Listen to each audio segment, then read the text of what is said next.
യേശു ക്രിസ്തുവിൻ്റെ പരിശുദ്ധമായ നാമത്തിൽ എല്ലാ പ്രിയപ്പെട്ടവർക്കും മോർണിംഗ് ഡ്യൂവിൻ്റെ പുതിയൊരു പ്രഭാത വചന ധ്യാനത്തെങ്കിലേക്ക് സ്വാഗതം. കഴിഞ്ഞ ദിവസങ്ങളിൽ വളരെ അനുഗ്രഹിക്കപ്പെട്ട ആത്മീക വചന ചിന്തയിലൂടെ കടന്നു പോകാൻ തക്കോണം ദൈവം നമ്മെ സഹായിച്ചല്ലോ.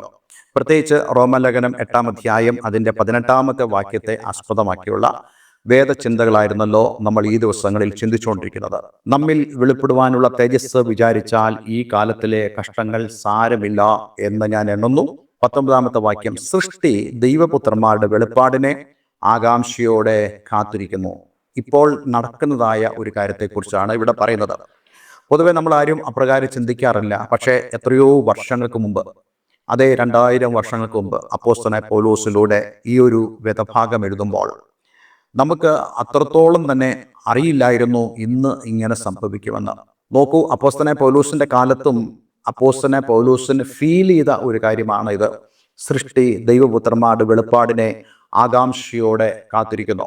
ഞാൻ ഇന്നലെ പറഞ്ഞല്ലോ, സൃഷ്ടി എന്ന് ഇവിടെ ഉദ്ദേശിക്കുന്നത് മനുഷ്യനൊഴികെ, അതേ മനുഷ്യനും ദൈവസൃഷ്ടി തന്നെയാണ്. എന്നാൽ അപ്പോസ്തലനായ പൗലോസിന്റെ മനസ്സിൽ മനുഷ്യൻ അപ്പോഴില്ലെന്നാണ് എൻ്റെ ചിന്ത. അങ്ങനെയാണെങ്കിൽ പൗലോസ് എന്തായിരിക്കും പറയുന്നത്? തനിക്ക് ചുറ്റും താൻ കാണുന്നതായ സൃഷ്ടികൾ, ദൈവത്തിൻ്റെ സൃഷ്ടികൾ, അതേ സസ്യങ്ങൾ, ചെടികൾ, മരങ്ങൾ, അതേ മത്സ്യങ്ങൾ, സമുദ്രം, കൊടുമുടികൾ എന്ന് വേണ്ട ഇന്ന് ഈ ലോകത്തിൽ കാണുന്ന സകല സൃഷ്ടികളും, അവയ്ക്കെല്ലാം തന്നെ ഒരു ആകാംക്ഷയുണ്ട്, അവയ്ക്കെല്ലാം തന്നെ ഉത്കണ്ഠകളുണ്ട്, അവയ്ക്കെല്ലാം തന്നെ ഒരു കാത്തിരിപ്പുണ്ട്. ആ കാത്തിരിപ്പെന്ന് പറയുന്നത് അവരുടെ വീണ്ടെടുപ്പാണ്. എന്തെന്നാൽ ദൈവം അവരെ ആക്കിയത് പോലെ അല്ല ഇന്നവർ ആയിരിക്കുന്നത്. ഇന്നലെ നമ്മൾ ഈറ്റുനോവ് എന്നുള്ള ആ ഒരു വാക്യത്തെക്കുറിച്ചും ചിന്തിക്കുകയുണ്ടായി. ആ വാക്യം മത്തായിയുടെ സുവിശേഷം 24-ാം അധ്യായത്തിൽ കർത്താവ് യേശുക്രിസ്തു അന്ത്യകാലത്തെക്കുറിച്ച്, അതിൻ്റെ ലക്ഷണങ്ങളെക്കുറിച്ച് പറയുമ്പോൾ പറയുന്നതായ വാക്യമാണ്. അതിൻ്റെ 6-ാമത്തെ വാക്യം മുതൽ, നിങ്ങൾ യുദ്ധങ്ങളെയും യുദ്ധശ്രുതികളെയും കുറിച്ച് കേൾക്കും, ചഞ്ചലപ്പെടാതിരിപ്പാൻ സൂക്ഷിച്ചുകൊള്ളുവീൻ. അത് സംഭവിക്കേണ്ടത് തന്നെ, എന്നാൽ അത് അവസാനമല്ല. ജാതി ജാതിയോടും രാജ്യം രാജ്യത്തോട് എതിർക്കും, ക്ഷാമവും ഭൂകമ്പവും അവിടെ ഉണ്ടാകും. എങ്കിലും ഇതൊക്കെയും ഈറ്റുനോവിൻ്റെ ആരംഭം അത്രേ. ഇതെല്ലാം തന്നെ പ്രകൃതിയുമായി ബന്ധപ്പെട്ടാണ് നമുക്ക് കാണാൻ കഴിയുന്നത്, സൃഷ്ടിയുമായി ബന്ധപ്പെട്ടാണ് കാണാൻ കഴിയുന്നത്. അപ്പോൾ ഇതെല്ലാം സംഭവിക്കുമ്പോൾ നമ്മൾ ചഞ്ചലപ്പെടരുത്, അതിശയിച്ചു പോകരുത്. ലോകജാതികൾ, അതായത് ദൈവത്തെ അറിയാത്തതായ ആളുകൾ ചഞ്ചലപ്പെടുന്നത് പോലെ, അവർ ഉത്കണ്ഠപ്പെടുന്ന പോലെ നമ്മൾ ആരും ഉത്കണ്ഠപ്പെടരുത്. എന്തുകൊണ്ടെന്നാൽ ദൈവത്തിൻ്റെ വചനത്തിൽ അത് എഴുതിയിരിക്കുമ്പോൾ നമ്മളെ സംബന്ധിച്ചിടത്തോളം അതൊരു അത്ഭുതമല്ല, അതൊരു ആശ്ചര്യജനകമായ കാര്യവുമല്ല. എന്തുകൊണ്ടെന്നാൽ അത് അങ്ങനെയേ സംഭവിക്കുള്ളൂ. അതിൻ്റെ കാരണം മനുഷ്യന്റെ പാപനിമിത്തമാണ് ഈ വകയെല്ലാം തന്നെ ശാപഗ്രസ്തമായി തീർന്നത്. അതുകൊണ്ട് ഭൂമി അതിൻ്റെതായിട്ടുള്ള ഫലം പൂർണ്ണതോതിൽ നൽകുന്നില്ല. നമുക്കറിയാം, രാസവളമില്ലാതെ, അതേ മറ്റ് കെമിക്കൽസ് ഇല്ലാതെ കൃഷി ചെയ്യാൻ കഴിയാത്ത ഒരു കാലമാണ്. എൻ്റെ ഒരു അധ്യാപകൻ തനിങ്ങനെ പറയുമായിരുന്നു, ഈ ഭൂമിയെ ഒന്ന് തൊട്ടു നോക്കുമ്പോൾ തന്നെ നമ്മുടെ മനസ്സ് പറയും ഇതിൻ്റെ ഗ്യാരണ്ടി തീർന്നു എന്നുള്ളത്. ഇനി ഇതിനെ പുനഃസ്ഥാപിക്കുവാൻ കഴിയത്തില്ല, ഇനി ഇതിനെ പുനരുജ്ജീവിപ്പിക്കാൻ കഴിയത്തില്ല.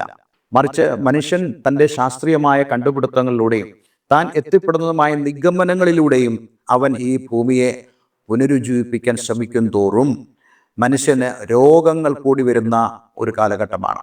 പണ്ടൊക്കെ നമ്മുടെ ജലസ്രോതസ്സുകളിൽ നിന്നൊക്കെ നമ്മൾ കുടിക്കുന്ന ഈ വെള്ളം തന്നെ നമുക്ക് ആരോഗ്യം തരുന്നതാണെങ്കിൽ, ഇന്ന് നമ്മൾ കുടിക്കുന്നതായ വെള്ളം മുഴുവനും മലിനമായ വെള്ളമാണ്. അതേപോലെ തന്നെ എൻ്റെ ബാല്യകാലത്തിലൊക്കെ ഞാൻ ഓർക്കുന്നുണ്ട്, തോട്ടിലൊക്കെ പോയി കുളിക്കുന്നതും പമ്പയാറിലൊക്കെ പോയി നീന്തി കുളിച്ചൊക്കെ കയറി വരുന്നതായ അനുഭവങ്ങൾ. അന്നേരം എല്ലാം ലഭിക്കുന്നതായ ഒരു ഉന്മേഷമുണ്ട്. കാരണം ആ വെള്ളത്തിൽ അതിൻ്റെതായിട്ടുള്ള മിനറൽസ് ഒക്കെ അതിലുണ്ടായിരുന്നു. പക്ഷെ ഇന്നോ അങ്ങനെയുള്ള നദിയിലോ തോട്ടിലോ ഒക്കെ പോയി കുളിച്ചു കഴിഞ്ഞാൽ നമ്മുടെ ദേഹം നന്നായി ചൊറുകയും നമുക്ക് സ്കിൻ ഇൻഫെക്ഷൻസ് ഒക്കെ വരികയും ചെയ്യും. അപ്പോൾ ഇതെല്ലാം കാണിക്കുന്നത് ഈ സൃഷ്ടി അതിൻ്റെ ഗ്യാരണ്ടി തീർന്നിരിക്കുന്ന ഒരു അനുഭവമാണ്. അതുകൊണ്ട് തന്നെ ഈ സൃഷ്ടിയുടെ ഒരു രോധനമുണ്ട്. ആ രോധനം എന്ന് പറയുന്നത് തങ്ങളുടെ റിഡംഷനാണ്. പക്ഷെ ഈ റിഡംഷൻ, ഈ വീണ്ടെടുപ്പ് സംഭവിക്കണമെങ്കിൽ ആദ്യം സംഭവിക്കേണ്ടത് ദൈവപുത്രന്മാരുടെ തേജസ്കരണമാണ്. അത് ആരുടെ തേജസ്കരണം? നമ്മുടെ ഓരോരുത്തരുടെയും തേജസ്കരണമാണ്. ഞാൻ ഇന്ന് നിങ്ങളുടെ ഈ കാര്യങ്ങൾ സംസാരിക്കുന്നതിൻ്റെ പ്രധാനപ്പെട്ട കാര്യം, നമ്മളുടെ തേജസ്കരണം എന്നുള്ള വിഷയത്തിൽ ഇന്നും മനുഷ്യൻ വലിയ പ്രാധാന്യം കൊടുക്കുന്നില്ല. എന്നാൽ ദൈവത്തെ അറിയുന്നതായ, ദൈവവചനം അറിയുന്നതായ ആളുകൾ ആ തേജസ്കരണത്തിന് വലിയ പ്രാധാന്യം കൊടുക്കുകയും അതിനുവേണ്ടി നമ്മളെ തന്നെ സമർപ്പിക്കുകയും ദൈവവചനത്തിൻ്റെ ആ ഭയത്തിലും അതേപോലെ തന്നെ അനുസരണത്തിലും ജീവിക്കുകയും ചെയ്ത് കർത്താവ് താൻ ഗംഭീരനാദത്തോടും പ്രധാന ദൂതന്റെ ശബ്ദത്തോടും അതേ സ്വർഗത്തിൽ നിന്ന് ഇറങ്ങി വരുമ്പോൾ ക്രിസ്തുവിൽ മരിച്ചവരായ, അതായത് ഇപ്രകാരം വീണ്ടെടുപ്പിന് വേണ്ടി കാത്തിരുന്ന് വിശുദ്ധിയോട് ജീവിച്ചവരായ, ഈ ലോകത്തിൽ കർത്താവിൽ മരിച്ചവരായ ആളുകൾ നമുക്ക് മുമ്പേ അവർ ഉയർത്തെഴുന്നേൽക്കുകയും പിന്നെ ജീവനോടെ ശേഷിക്കുന്ന നാം അവനെതിരേൽപ്പാൻ ആകാശ മേഘങ്ങളിൽ എടുക്കപ്പെടുകയും ചെയ്യും. ഇവിടെയാണ് നമ്മൾ തേജസ്കരണത്തിലേക്ക് വരുന്നത്. ഈ ഒരു തേജസ്കരണത്തിന് വേണ്ടിയാണ് സൃഷ്ടികൾ ആഗ്രഹിക്കുന്നത്. കാരണം സൃഷ്ടികളെല്ലാം തന്നെ അവരുടെ റിഡംഷന് വേണ്ടി, അതേ ദൈവം എങ്ങനെയാണോ അവരെ സൃഷ്ടിച്ചത് അതുപോലെ അവർ ആയിരിക്കാൻ അവർ ആഗ്രഹിക്കുന്നുണ്ട്. ഇനി നമ്മുടെ കർത്താവ് യേശുക്രിസ്തുവിന്റെ വരവിന് ശേഷം 1000 ആണ്ട് വാഴ്ച എന്നുള്ള ഒരു പ്രത്യേക കാലഘട്ടം ലോകത്തിൽ ഉണ്ടാകുമെന്ന് ദൈവത്തിന്റെ വചനം പറയുന്നുണ്ട്. ആ 1000 ആണ്ട് വാഴ്ചയിൽ ഈ സൃഷ്ടിയുടെ ആ വീണ്ടെടുപ്പ് അതേ നമുക്ക് കാണുവാൻ കഴിയുന്നുണ്ട്. ഞാൻ അത് സംബന്ധിച്ചുള്ള ഒരു പ്രവചന ഭാഗം നിങ്ങളുമായി ഇത് പങ്കിടുവാൻ ആഗ്രഹിക്കുന്നുണ്ട്. അതിലേക്ക് നമുക്ക് കടന്നു വരാം. യെശയ്യാവിന്റെ പ്രവചനം 11-ാം അധ്യായം അതിന്റെ 6 മുതൽ 9 വരെയുള്ള വേദഭാഗങ്ങൾ. ചെന്നായി കുഞ്ഞാടിനോടുകൂടെ പാർക്കും, പുള്ളിപ്പുലി കോലാട്ടുകുട്ടിയോടുകൂടെ കിടക്കും, പശുക്കിടാവും ബാലസിംഹവും തടിപ്പിച്ച മൃഗവും ഒരുമിച്ച് പാർക്കും, ഒരു ചെറിയ കുട്ടി അവയെ നടത്തും, പശു കരടിയോടുകൂടെ മേയും, അവയുടെ കുട്ടികൾ ഒരുമിച്ച് കിടക്കും, സിംഹം കാള എന്ന പോലെ വൈക്കോൽ തിന്നും, മുല കുടിക്കുന്ന ശിശു സർപ്പത്തിന്റെ പോതിങ്കൽ കളിക്കും, മുലകുടി മാറിയ പൈതൽ അണലിയുടെ പൊത്തിൽ കൈയിടും. സമുദ്രം വെള്ളം കൊണ്ട് നിറഞ്ഞിരിക്കുന്ന പോലെ ഭൂമി യഹോവയുടെ പരിജ്ഞാനം കൊണ്ട് പൂർണ്ണമായിരിക്കാൻ എൻ്റെ വിശുദ്ധ പർവ്വതത്തിൽ എങ്ങും ഒരു ദോഷമോ നാശമോ ആരും ചെയ്യുകയില്ല. നോക്കൂ, എത്ര മനോഹരമായൊരു പ്രൊഫസി! അത് എത്രത്തോളം മനോഹരമായ ഒന്നാണ്. ഇത് വായിക്കുമ്പോൾ എൻ്റെ ഹൃദയം വളരെ സന്തോഷിക്കുന്നു. ഒരു സ്വപ്നത്തിൽ എന്ന പോലെ തന്നെ ഇത് വായിക്കാനും കഴിയുന്നുണ്ട്. പക്ഷെ ഇത് സംഭവിക്കുന്ന കാര്യമാണ്. കാരണം സൃഷ്ടിയുടെ തുടക്കത്തിൽ ഇതുപോലെ സംഭവിച്ചിരുന്നു. നോക്കൂ, ഞാൻ ഈ വേദഭാഗം വായിച്ചപ്പോൾ അതിൽ ഈ കുഞ്ഞുങ്ങളുടെ കാര്യം പറയുന്നുണ്ട്. നോക്കൂ, പശു കരടിയോടുകൂടെ മേയും, അവയുടെ കുട്ടികൾ ഒരുമിച്ച് കിടക്കും, സിംഹം കാള എന്ന പോലെ വൈക്കോൽ തിന്നും, മുല കുടിക്കുന്ന ശിശു സർപ്പത്തിന്റെ പോതിങ്കൽ കളിക്കും, മുലകൊടി മാറിയ പൈതൽ അണലിയുടെ പോത്തിൽ കൈയിടും. കാരണം നമുക്കിന്ന് ഒരു പാമ്പിനെ കാണുമ്പോൾ എന്ത് പേടിയല്ലേ! ഒരു ചത്ത് കിടക്കുന്ന പാമ്പിനെ കണ്ടാൽ പോലും നമുക്ക് ഭയമാണ്. അത് ഒരു പ്രാവശ്യം മാത്രമല്ല, നമ്മൾ എപ്പോഴൊക്കെ കാണുന്നുവോ അപ്പോൾ തന്നെ ഈ ചത്ത് കിടക്കുന്ന പാമ്പിനെ പോലും നമ്മൾ ഭയപ്പെട്ട് നമ്മുടെ ശരീരത്തിൽ അതിൻ്റെതായിട്ടുള്ള റെസ്പോൺസുകൾ ഉണ്ടാകാറുണ്ട്. അപ്പോൾ നോക്കണേ, ഇവിടെ ഈ കുഞ്ഞുങ്ങൾക്ക് പോലും ഭയം മാറുന്നതായ അവസ്ഥ, മനുഷ്യന്റെ മനസ്സിൽ സഹസൃഷ്ടികളോടുള്ള അല്ലെങ്കിൽ ഈ ഭൂമിയിലെ സൃഷ്ടികളോടുള്ള ഭയവും അതേപോലെ തന്നെ ധൈര്യമില്ലായ്മയും ഒക്കെ മാറി ഒരു സ്നേഹമോ വാത്സല്യമോ അവയെ നടത്തുവാനും അവയെ സഹായിക്കാനുള്ള മനസ്സ് നമുക്കുണ്ടാകും. ഇന്ന് നമുക്കറിയാം, നമ്മൾ ആനയെ പേടിക്കുന്നു, സിംഹത്തെ ഭയപ്പെടുന്നു. പക്ഷേ മനുഷ്യ മൂലമുള്ളതായ പാപം ലോകത്തിലേക്ക് പ്രവേശിക്കുന്നതിന് മുമ്പ് ഈ ഭയമോ ഈ അധൈര്യപ്പെടലുകളോ ഒന്നും ഉണ്ടായിരുന്നില്ല. എന്നാൽ ഇതെല്ലാം മടങ്ങി വരുന്നതായ ഒരു സമയമുണ്ട്. ആ സമയം എപ്പോഴാണ്?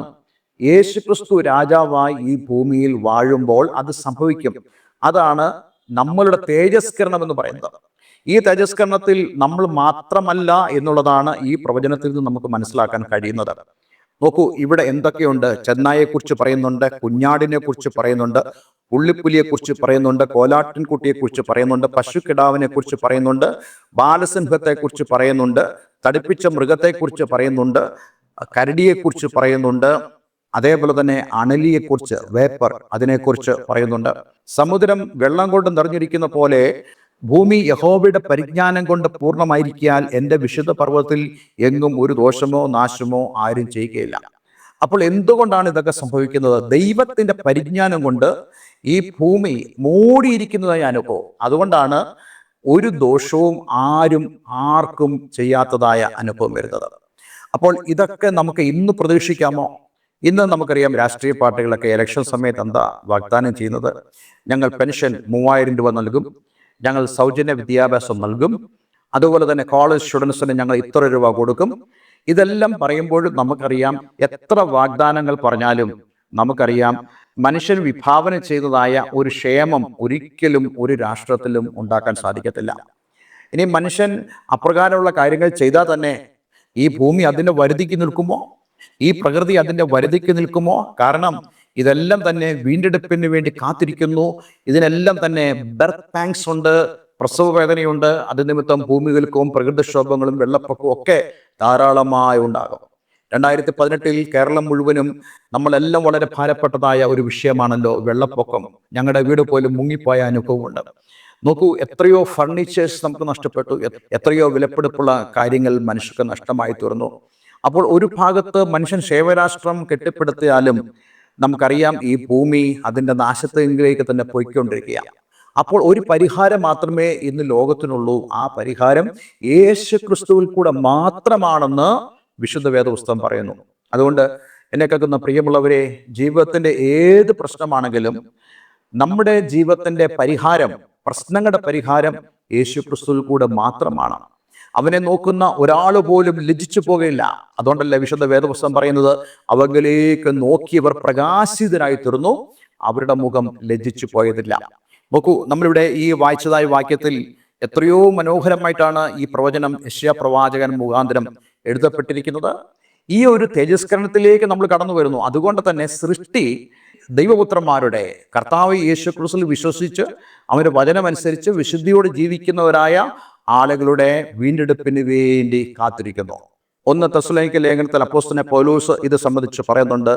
5-ാം അധ്യായം 3-ാമത്തെ വാക്യം, അവർ സമാധാനമെന്നും നിർഭയമെന്നും പറയുമ്പോൾ ഗർഭിണിക്ക് പ്രസവവേദന വരും പോലെ അവർക്ക് പെട്ടെന്ന് നാശം വന്ന് ഭവിക്കും. അവർക്ക് തെറ്റി ഒഴിയാവതല്ല. ഈ ഭൂമിയിലെ ഭരണ നേതൃത്വങ്ങളൊക്കെ ഒന്നിച്ചിരുന്ന്, അതേ ഖത്തറിലോ പാകിസ്ഥാനിലോ ലോകത്ത് ഏത് രാജ്യത്തോ ഒക്കെ ഇരുന്നുകൊണ്ട് സമാധാന സന്ധി സംഭാഷണങ്ങൾ ചെയ്യുന്നുണ്ട്. നമുക്കറിയാം, ഓരോ ദിവസവും വരുന്നതായ വാർത്ത അതൊക്കെയല്ലേ. പാകിസ്ഥാനിൽ ഈ അടുത്ത സമയത്ത് അമേരിക്കൻ പ്രതിനിധികളും ഇറാനിയൻ പ്രതിനിധികളും ഇസ്രയേലിലെ പ്രതിനിധികളും ഒന്നിച്ചിരുന്ന് സംഭാഷണം നടത്തിയപ്പോൾ നമ്മളെല്ലാവരും വളരെ പ്രതീക്ഷയോടുകൂടെ കാത്തിരുന്നു, യുദ്ധം തീരും. പക്ഷേ തീർന്നില്ല. അഥവാ എല്ലാം ശാന്തമായി തീർന്നാലും പെട്ടെന്നൊരു ഭൂമി കുലുക്കം, പെട്ടെന്ന് എണ്ണയുടെ ഉൽപാദനത്തിന്റെ മാന്ദ്യം, അങ്ങനെ ഓരോരോ കാര്യങ്ങൾ ലോകത്ത് സംഭവിക്കുമ്പോൾ മനുഷ്യർക്ക് സ്വസ്ഥതയില്ലാത്തതായ അനുഭവം ഉണ്ടാകും. ഇതിനെല്ലാം കാരണം ഈ സൃഷ്ടിയുടെ ഈറ്റുനോവാണ്. നോക്കൂ, ആ ഈറ്റുനോവ് എന്ന് പറയുന്നത് അതിനെല്ലാത്തിനും കാരണം അതേ നമ്മളുടെ വീണ്ടെടുപ്പാണെന്നുള്ള കാര്യം നമ്മൾ മറന്നു പോകരുത്. അതുകൊണ്ടാണ് ദൈവം അനേകരോട് വാൺ ചെയ്ത് പറയുന്നത്, കാലം തികഞ്ഞു, ദൈവരാജ്യം സമീപിച്ചിരിക്കയാൽ മാനസാന്തരപ്പെട്ട് സുവിശേഷത്തിൽ വിശ്വസിപ്പീൻ. എന്നെ കേൾക്കുന്ന പ്രിയമുള്ളവരെ, സുവിശേഷത്തിൽ വിശ്വസിക്കാതെ, യേശു ക്രിസ്തുവിൽ വിശ്വസിക്കാതെ നമുക്ക് ഒരു മാറ്റവും സംഭവിക്കാൻ പോകുന്നില്ല. യേശു ക്രിസ്തുവിലൂടെ അല്ലാതെ ഒരു രക്ഷ ഉണ്ടാവുകയില്ല. നമ്മൾ സാധാരണ രക്ഷ എന്നൊക്കെ പറയുന്നതിൻ്റെ പ്രധാനപ്പെട്ട ഉദ്ദേശം ഇത് തന്നെയാണ്. ഈ നാശോത്മകമായ ഈ ലോകത്തു നിന്നും നമുക്ക് രക്ഷപ്പെടുവാൻ കഴിയുന്നതായ ഏക മാർഗം യേശു ക്രിസ്തുവിൽ കൂടെ മാത്രമേ സാധ്യമാവുകയുള്ളൂ. അതിലൂടെ മാത്രമേ നമുക്ക് നിത്യതയിലേക്ക് ചെല്ലുവാൻ കഴിയത്തുള്ളൂ. ഞാൻ ഈ സന്ദർഭത്തിൽ ഉൽപ്പത്തി പുസ്തകത്തിൽ പറയുന്നതായ സോദോം ഗോമോറ, അവിടുത്തെ പാപം പെരുകിയപ്പോൾ ദൈവം അതിനെ നശിപ്പിക്കാൻ തീരുമാനിച്ചു. അബ്രഹാം മധ്യസ്ഥനായി ദൈവസന്നിധിയിൽ അബ്രഹാം പ്രാർത്ഥിച്ചെങ്കിലും ഒരു നീതിമാനെ പോലും സോദോം ഗോമോറയിൽ കാണാതെ വന്നപ്പോൾ ദൈവം അതിനെ നശിപ്പിക്കാൻ തീരുമാനിച്ചപ്പോൾ ലോത്തിനോടും കുടുംബത്തോടും പറഞ്ഞു, ഈ നാശപട്ടണം വിട്ട് ഓടിപ്പോയി രക്ഷപ്പെട്ടുകൊള്ളുക. നോക്കൂ, ഈ ഒരു സംഭവം നമ്മെ കാണിക്കുന്ന എന്തുവാ? നമ്മൾ ഓടിപ്പോയി രക്ഷപ്പെടുക. എവിടേക്കാണ് ഓടേണ്ടത്? അതേ ദൈവസന്നിധിയിലേക്കാണ് ഓടിച്ചെല്ലേണ്ടത്. ദൈവത്തിന്റെ അടുക്കിലേക്ക്, അതേ സങ്കേത നഗരത്തിലേക്ക് തന്നെ നമ്മൾ ഓടിച്ചെല്ലണം. അതുകൊണ്ടാണ് ഇന്ന് ഈ വചനത്തിലൂടെയൊക്കെ എന്നെപ്പോലുള്ള ദൈവാസന്മാർ ആഹ്വാനം ചെയ്യുന്നത്, ഓടി രക്ഷപ്പെട്ടുകൊള്ളുക. എങ്ങോട്ടാണ് ഓടേണ്ടത്? ഓടിച്ചെല്ലേണ്ടത് ദൈവഭവനത്തിലേക്കായിരിക്കണം. ഒരു കൊച്ചുകുട്ടി വെളിയിൽ കളിച്ചുകൊണ്ടിരിക്കാതിരിക്കട്ടെ, പെട്ടെന്ന് മഴ വരുന്നു, വലിയ ഇടിമുഴക്കവും മിന്നലും വരുന്നു. ആ കുട്ടി എവിടേക്കാണ് ഓടുന്നത്? അടുത്തുള്ള അയൽവക്കക്കാരൻ്റെ വീട്ടിലേക്കാണ്? അല്ല. ആ കുട്ടി മനസ്സിലാക്കുന്നു, എൻ്റെ ഭവനത്തിലേക്ക് ചെന്നെങ്കിൽ മാത്രമേ എനിക്ക് ഈ ഒരു ഭീകരമായ അവസ്ഥയിൽ നിന്നും ഒരു രക്ഷ ഉണ്ടാകത്തുള്ളൂ. അതേപോലെ തന്നെ മനുഷ്യൻ മാത്രമല്ല, മൃഗങ്ങളും അങ്ങനെ തന്നെയല്ലേ. ഞാൻ കുറേ വർഷങ്ങൾക്ക് മുമ്പ് വാഗമൺ സന്ദർശിച്ചപ്പോൾ അവിടെ ഒരു സഹോദരൻ, അദ്ദേഹത്തിൻ്റെ ലയത്തിൽ താമസിക്കുവാൻ എനിക്കൊരു ഭാഗ്യം ലഭിച്ചു. അദ്ദേഹത്തിന് ധാരാളം പശുക്കളുണ്ടായിരുന്നു. ഞാൻ ആ പശുക്കളെ വീക്ഷിച്ചപ്പോൾ നമ്മുടെ നാട്ടിലൊക്കെ വളർത്തുന്ന പശുക്കളെ പോലെ അല്ലത്. അവയ്ക്കൊന്നും മൂക്കുകയറോ മറ്റ് കയറുകളോ ഒരു ബന്ധനോ അതിനില്ല. അതിനെല്ലാം ഫ്രീ ആയിട്ട് അങ്ങ് വിട്ടേക്കുക. എല്ലാ ദിവസവും രാവിലെ അവ കൃത്യം ആ സൂര്യൻ ഉദിച്ചു കഴിയുമ്പോൾ അവയെല്ലാം പുല്ല് തേടി അടുത്തുള്ള മലകളിലേക്കോ താഴ്വരകളിലേക്കോ അതൊക്കെ ഇറങ്ങിച്ചെന്ന് അവസാനം വൈകുന്നേരമാകുമ്പോൾ ഇതെല്ലാം കൂട്ടത്തോടെ തിരിച്ചു വന്ന് ആ ഭവനത്തിലേക്ക്, ആ തൊഴുത്തിലേക്ക് അത് മടങ്ങി വരുന്നു. അതുകൊണ്ട് തന്നെയാണല്ലോ യെശയ്യാ പ്രവചനത്തിൽ നമുക്ക് കാണാൻ കഴിയുന്നത്, കാള തൻ്റെ ഉടയവനെയും കഴുത തൻ്റെ യജമാനൻ്റെ പുൽത്തട്ടിയും അറിയുന്നു, എൻ്റെ ജനമോ അതറിയുന്നില്ല. അതായത് ജീവിതത്തിൻ്റെ ഇങ്ങനെയുള്ള സന്ദർഭങ്ങളിൽ നമ്മൾ ഓടി വരേണ്ടത് ദൈവസന്നിധിയിലേക്കായിരിക്കണം. അതുകൊണ്ട് എന്നെ കേൾക്കുന്ന പ്രിയമുള്ളവരെ, നിങ്ങളുടെ ജീവിതത്തിലുള്ള ഇങ്ങനെയുള്ള ആൻസൈറ്റികൾ, ഉത്കണ്ഠകൾ, ഇങ്ങനെയുള്ളതായ പ്രയാസങ്ങളുടെ നടുവിൽ ഈ ലോകത്തിൽ സംഭവിക്കുന്നതായ കാര്യങ്ങളെ കാണുമ്പോൾ നിങ്ങൾ ചഞ്ചലപ്പെട്ടു പോകുന്നതായ അനുഭവങ്ങളുണ്ടെങ്കിൽ, ഇന്ന് നമുക്ക് ഓടി വരുവാനുള്ള ഒരു സ്ഥലം എന്ന് പറയുന്നത് ദൈവത്തിൻ്റെ സന്നിധിയാണ്.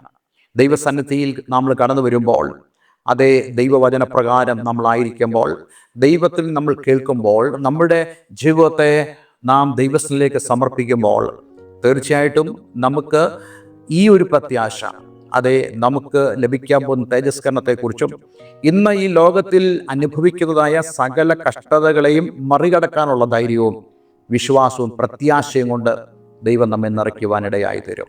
അതിനുവേണ്ടി നമുക്ക് നമ്മെ തന്നെ സമർപ്പിക്കാൻ കഴിയുമാറാകട്ടെ. അതേ ദൈവവചനത്തിൽ കാണുന്നതായ ആ തേജസ്കരണം അത് എത്രയോ ശ്രേഷ്ഠമാണ്. പക്ഷേ അതിൽ ഞാൻ ഉൾപ്പെടേണ്ടത് വളരെ ആവശ്യമാണ്. അതിനായി നമുക്ക് നമ്മെ തന്നെ ദൈവങ്ങളിലേക്ക് സമർപ്പിക്കാം. ഒരു വാക്ക് പ്രാർത്ഥിക്കാം.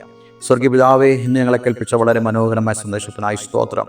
തീർച്ചയായിട്ടും ഞങ്ങളെ രൂപാന്തരപ്പെടുത്തുന്ന, ഇന്ന് ഞങ്ങൾ കാണുന്നതായ ഈ ലോകത്തിലെ സംഭവങ്ങൾ പലപ്പോഴും ഞങ്ങളെ ആശ്ചര്യപ്പെടുത്തുന്ന ഒരു അനുഭവത്തിലാണ്. പക്ഷേ ഞങ്ങൾ ആശ്ചര്യപ്പെടേണ്ടതില്ല. കാരണം ദൈവവചനത്തിൽ അതെല്ലാം പറഞ്ഞിട്ടുണ്ട്. കർത്താവ്, ഇന്നെന്നെ കേൾക്കുന്ന പ്രിയമുള്ളവർ ഈ ഒരു സന്ദർഭത്തിൽ ദൈവസന്നിധിയിലേക്ക് അവർക്ക് കൂടുതൽ അടുത്ത് വരുവാനും തങ്ങളെ തന്നെ ദൈവത്തിലേക്ക് ഏൽപ്പിക്കുവാനും നീ അവരെ സഹായിക്കണമേ.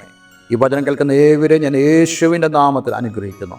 പ്രാർത്ഥന കേട്ടതിന് നന്ദി. യേശു ക്രിസ്തുവിൻ നാമത്തിൽ തന്നെ. ആമേൻ, ആമേൻ. ഇന്നത്തെ വേദവചനം നിങ്ങളുടെ ജീവിതത്തിൽ വളരെ അനുഗ്രഹമായി തീർന്നു എന്ന് ഞാൻ വിശ്വസിക്കുന്നു. ദയവായി ഈ സ്ക്രീനിൽ കാണുന്ന ഫോൺ നമ്പറുകളിൽ ഞങ്ങളെ വിളിക്കുക. നിങ്ങളുടെ ആത്മീയമായ ആവശ്യങ്ങൾക്ക് ഞങ്ങൾ നിങ്ങളെ സഹായിക്കാൻ തയ്യാറാണ്. ആത്മീയമായ കൂട്ടായ്മയ്ക്ക് നിങ്ങൾ ആഗ്രഹിക്കുന്നുണ്ടെങ്കിൽ അതിന് ഞങ്ങളെ കോൺടാക്ട് ചെയ്യാവുന്നതാണ്. എല്ലാവരും ദൈവം അനുഗ്രഹിക്കട്ടെ. Have A nice day. God bless you all.